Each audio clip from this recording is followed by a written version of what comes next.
It's just after nightfall in Guyana, a country on the northern edge of South America. The streets are deserted. People here are afraid. A spiral of racial violence is strangling the country. This wall is a good indication of what's going on in Guyana at the moment. There are a lot of wanted posters, particularly for murders and people who are armed. It's thought that a lot of these people who are on the run are actually responsible for some of the shootings that are going on here at the moment. This former British colony is racked by economic insecurity. And as the uncertainty increases, impoverished Guyanese are turning on each other.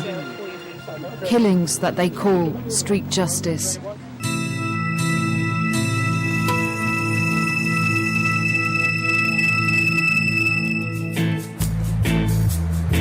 Guyana is one of the poorest countries in the Western Hemisphere.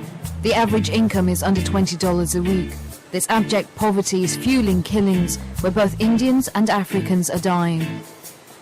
Ethnic tensions and gang violence have led to over 200 murders in the last year. With a population of just over 700,000, bloodshed has become commonplace. You don't have to wait long to get news of another killing. Someone had called us to say a body had been found in a sugarcane field. We headed for the city morgue. When we got there, the body was just arriving in the back of an old hearse.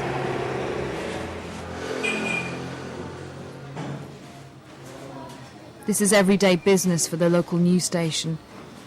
Another camera crew was already there.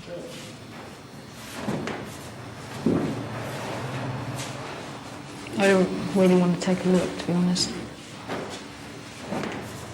I can see his feet and that's all I want to see. Apparently he's been shot in the head. Horror has become mundane in Guyana. Part of everyday life in the former colony. The police have no idea so far who this man is. He appears to be about 35 years old. He's 5'6". The man is wearing a silver chain and has a tattoo on his left shoulder with the name Buxton.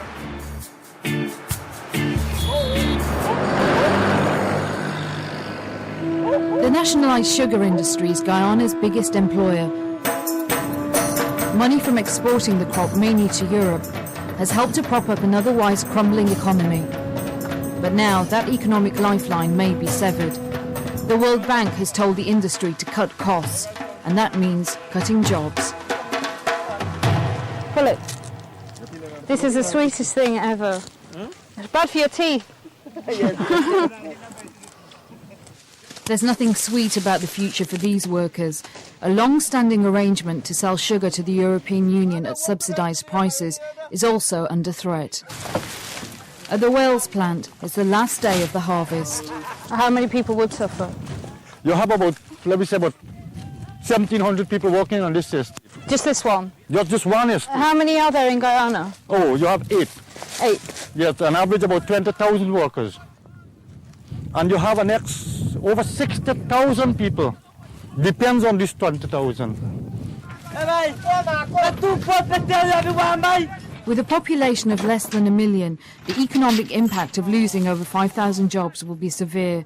But many believe that closures will also exacerbate the ethnic violence that already exists between Africans and Indians. But what will happen if the sugar industry closed, do you think? It'll be like a ghost town. A ghost town? You will have more crime more than what you can think about. Definitely you will have more crime. Remember, both ways works here. And if this should close, the strong survive. I strong, you take away what you have. That would be the ending of it. For the moment, Indians and Africans work side by side on the sugar plantations. But in the towns and villages, racial violence is already staining Guyana's landscape. I headed to the house of an Indian family whose father had been murdered a few days ago. Francis Singh's family are holding a Hindu ceremony this morning to pray that after his violent death, that he be allowed to rest in peace.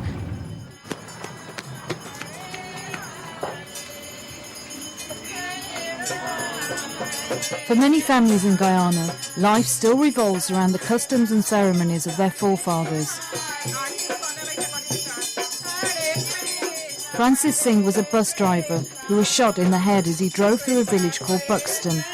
His family think he was killed simply because he was Indian. These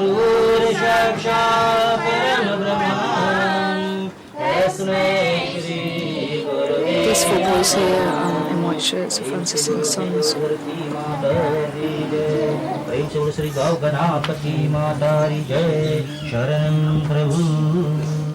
After the ceremony, one of the sons, Prem, showed me the bus that Francis Singh had been driving. What, your father was killed because he was an Indian driving this vehicle through Buxton? Yes. If he'd been African, he wouldn't have been touched? No, he wouldn't be died. Were there any passengers with your father when he was killed? Yeah, we had 9 passengers in the bus. And were they Indian? No, one Indian alone, all the rest was Negro. So none of the Africans were targeted in the bus? No, just your father? No, just my father. And has there been any investigation by the police? Well, the police said they investigate, but we hear nothing. The police aren't investigating anything? No, they're not investigating nothing. They haven't arrested anyone, even though there were, 9 witnesses in the back of the car? Nobody investigate nothing. Prem isn't hopeful that his father's killers will ever be caught. He has little faith in a police force where 80% of the officers are African. In Guyana, ethnic divisions are visible at all levels: political allegiances, employment, and where people have settled. This is a divided land. I headed to Annandale, an almost exclusively Indian township a few miles outside the capital, Georgetown. It's really when you start heading out of the capital into the rural areas that you start seeing real signs of segregation. There are whole villages here that are occupied either solely by Africans or Indians. Many Indians have set up their own businesses. They say at times of economic hardship, their wealth makes them prime targets for some Africans. This is 36. 35, 36. A few months ago, a shop owner, Basil Singh, was serving at this counter when a gang of blacks came in and shot him dead. His wife witnessed his murder. And he was a very nice guy. He's really jolly, to every customer. He's a very nice man. I miss him so much. Basil Singh was shot 7 times. His son Muneshwar was shot in the thigh. You tried to help your dad and you were shot as well? Yeah, I was shot as well. I eventually fall on the ground, couldn't move, and then they escaped. The Guyana treated it, crossed straight, leading them into Buxton. They fled towards Buxton? Yeah. Buxton is a neighbouring African village, and according to these shopkeepers, it's where most of the trouble comes from. A few months before his murder, Basil Singh's shop, along with other local businesses, had come under siege. The constant feeling of racial insecurity has made some long for the old colonial days. When was British, things wasn't like this, and things were cheaper, but now things change a lot. So you actually want the British to come back? To come back, yeah. We feel we will be more safe. In Guyana, segregation can be heard as well as seen. It's funny, when you're in Annandale, all you ever hear is Indian music playing. When you're in Buxton, all you hear is reggae music. In the last year, over 20 police officers have been killed in Guyana. Their patrols have become less visible, and people are now arming themselves. Do you have a gun? Do you have a weapon? Yeah, I have a personal weapon. You have a personal weapon? Yeah, my personal weapon. It's not the policing group weapon, my personal weapon. Do you want to go inside? Yeah. Yeah? No? Yeah. Basil Singh's killers are still free. His son is worried about future attacks.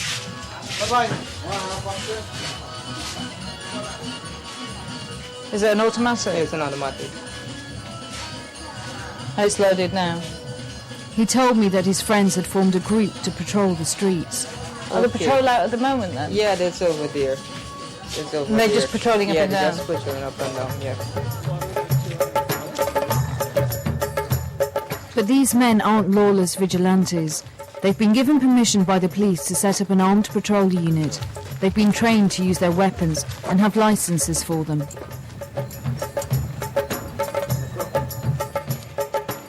So this is your license that you carry, and you carry it with you all the time? Carry the number for the weapon on it.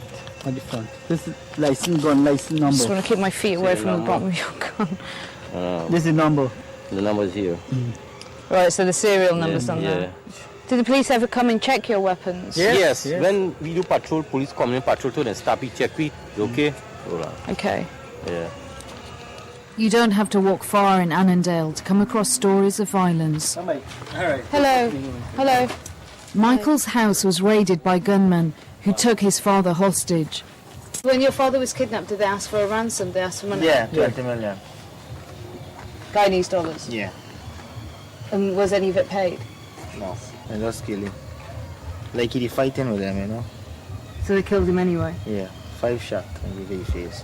Why did they target your father? Why him specifically? Because was there any reason? Money. They knew he had money, Yeah. but they still killed him anyway. Money take too long to come. But you've got guns now. No, them start just bound. That's a joke. It's a joke, it's nothing. They got A AK-47. lot of AK-47, M70, And what have you got? You've got 3 guns. shotgun. You've got 3 shotguns. They shoot board. They took me to Annandale's front line. The barrier symbolised the racial disintegration of the country. So why have you put barricades up here? So we have to barricade so we can't come back in. Why, Buxton's on the other side of that, is it? Yeah, just over. But they could easily jump over.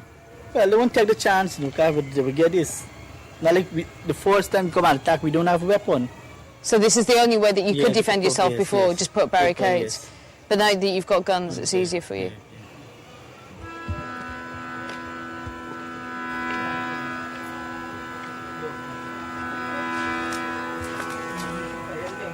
It's just like being in Northern Ireland. The only thing in Guyana is that the differences are racial, not religious.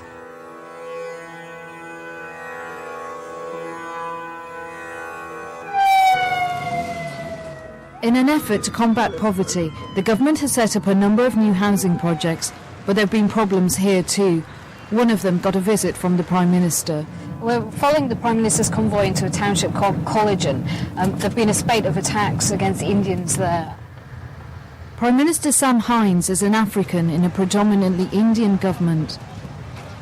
I'm pleased for this opportunity to tour with you, visit with you, and hopefully by presence with you, give you the assurance that we are aware of this place and your needs here. Basically, we need lights. When we get a light, sir, everybody will be okay because we can able to see who's stooping, who duping, who crawling, and who running. We need a telephone so we can communicate with the police very fast. You got all sorts of people in here, sir. We need lights. And another suggestion I have is the entrance that these bandits use, we need to put up a wall. We gotta get things the right way, not just saying it. I hear you, and I promise to work as hard as I could at it every hour of the day. We need lights. It's important. I'm not going to fool you. If I don't have the money, I can't get it done. This is indicative of the kind of criticism the government's coming under at the moment. Collegan is a predominantly Indian area, and there's a big crime wave problem here. It's very near Buxton, and people here are obviously very worried. The Prime Minister went to look at the problem for himself. So where do the bandits come from? Over there, come straight over here. Somebody was saying we should put a blockage somewhere. The government's solution to ethnic violence, to erect more barriers and to hand out more guns, seemed like a dangerous one. Prime Minister, can I just ask you, sir? And you're from where? Britain, from London, yeah, yes. Channel 4. Do you think that setting up these policing units and arming people, is it not going to lead to vigilante groups here? I think community policing group has been a good event in Guyana for a number of reasons. It supplements the police force. It also creates some identity and good relations between the law-abiding public and the police. So we see some positives in it, and hopefully it helps the community to take a position against crime and criminals.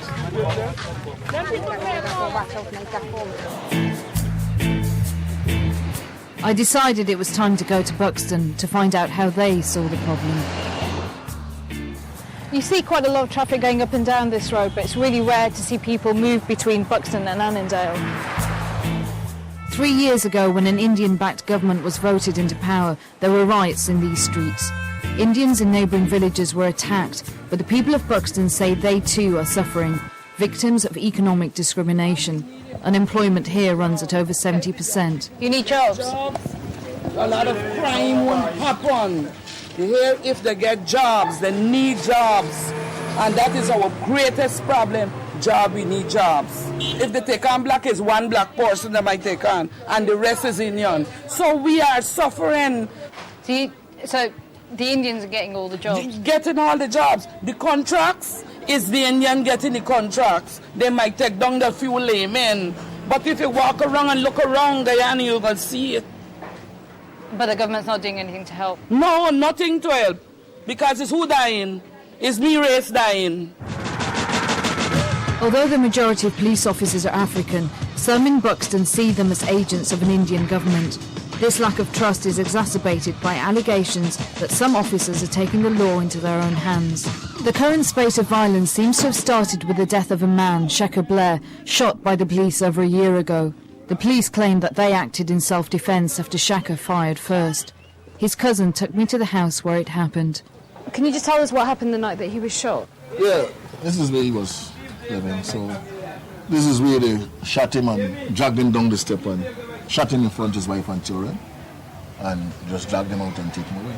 So he was shot by the police? He was shot by the police. And this is where the whole thing started in Buxton. So Shaka's death sparked off all the violence that's going on here? We're picking up from. Oh, right. Poverty and disaffection have led to a growing drugs trade here. Gang warfare means that Africans are killing Africans. Shaka's immediate family have fled Guyana, fearing for their lives. After his death, I think people realized that it was the police, it was alleged that it is the police who have done that. And so people feels, well, they have no other alternative but to take things into their own hand in terms of protecting themselves. If you just show us, maybe just go to somewhere where there have been a couple of shootings anywhere around here. Well, just at the spot here, a guy died recently. Yeah, just on the bridge here. There was a Rasta guy who, he was watching video, and as soon as he come out here, he was shot. This was burned down. This building here was burned down recently last year. Probably this year, this building was burned. Stop. This small house here is a recent killing about 3 weeks ago.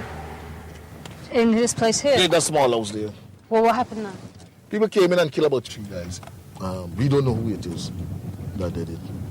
Did the police ever get involved? The police came and removed the body. They're saying investigations are going on, and so I really know. But no one ever gets arrested for these men? Nobody ever gets arrested. In such a lawless atmosphere, there are as many rumours as fact. This young man, Randy Joseph, says he's the victim of a gang called the Phantoms, said to be working in conjunction with some sections of the police. Whether the gang actually exists is unclear, but it's the name now given to everyone's worst fears. This is my son Randy. Hi. Hiya. Randy says he was picked up by the police for no good reason and then handed over to the Phantoms, who tortured him and sliced his tongue in two.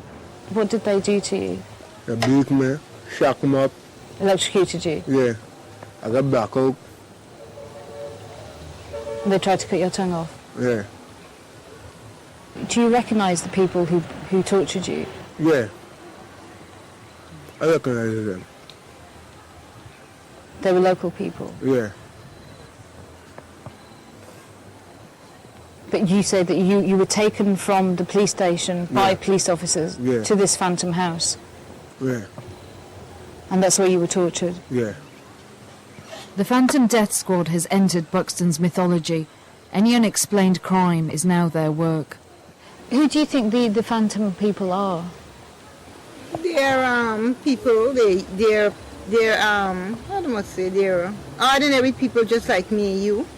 But all these things, they've been paid to kill people. Paid by who?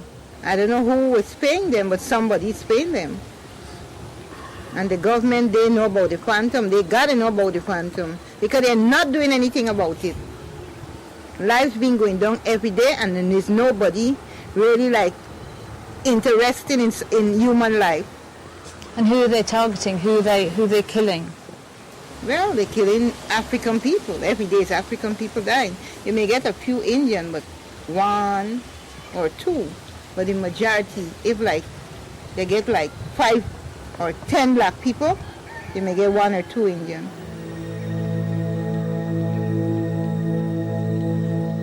The government has set up a commission to investigate killings by the police. Its report found an extremely high number of deaths, 62 in 2 years. The commission's recommendations, fewer armed officers and more training, have yet to be implemented. So tell him, calm down. You don't know what are the facts. Well, you can't fight against 3,000 odd police. At the police headquarters, news was coming in of a shooting that had occurred that morning. A police officer had shot a passerby on a main road in the capital. The information is still coming in at the moment. It doesn't really seem to know what's going on. Yes. Have you not lost control of your own police officers like this shooting this morning? There seem to be a lot of shootings by the police here. I wouldn't say that we lost control, but some police officers, you know, we are human. And from what I understand, it was an accidental discharge. And those things happen. Those things happen in any police force. Well, what about these allegations of these phantom groups that the police might be involved? So who are the phantom groups? We don't know. We are going to get those people eventually, and we are going to put them behind bars. And the police aren't involved in these groups? If policemen are involved, they are also going to place behind bars, and they're going to be dealt with severely by law. It was 5 days since the young man's body had been brought to the morgue. I heard that he was going to be buried. The police had now identified him, Ralston Davila, a tattoo artist. Our departed brother has left his mother, his brothers and sisters, and close family and relatives grieving. I listened to the eulogy. He had a lot of potential, but then that come and blow his life away. Ralston was just 20 years old when he was killed. They've had to dress him with a high collar in his coffin so as to hide the fact that there was an attempt to decapitate him. I hear growing tender.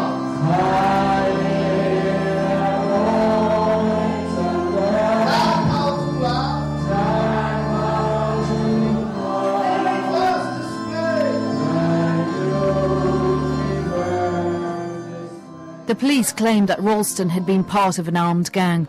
They'd arrested 5 other members.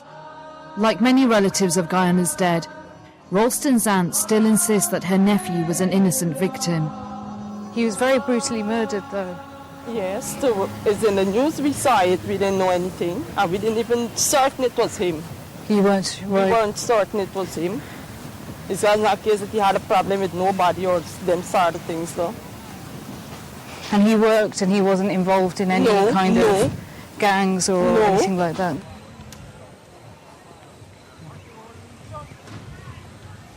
I wonder how many other graves here are victims of shootings. There seems to be a common occurrence here.